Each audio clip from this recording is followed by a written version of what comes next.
Dumisani Khumalo, alongside other co-accused, appeared briefly, hoping to get their bail amendment hearing underway. However, they face another delay as the state has now indicated its intention to seek clarity and possibly challenge the recusal decision made by Chief Magistrate Vusimuzi Mahlangu. Mahlangu had initially been presiding over the case, but he recused himself following allegations made against the judiciary before the Madlanga Commission, in which he had allegedly been subpoenaed to testify. And to our surprise, the presiding officer indicated to us that he's recusing himself from this matter.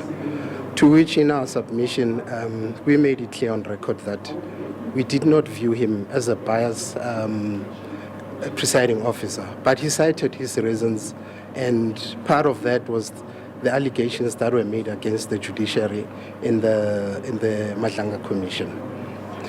So this morning, the team made a decision that we want to put his decision on review.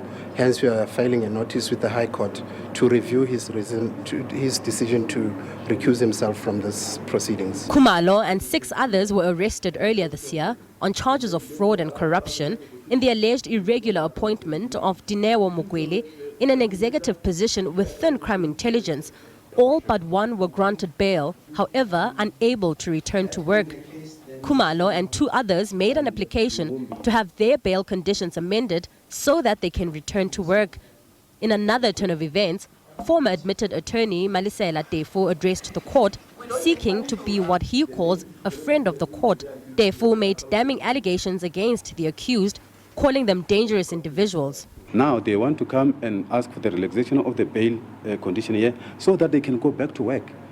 And for them to go back to work, people are going to be harassed.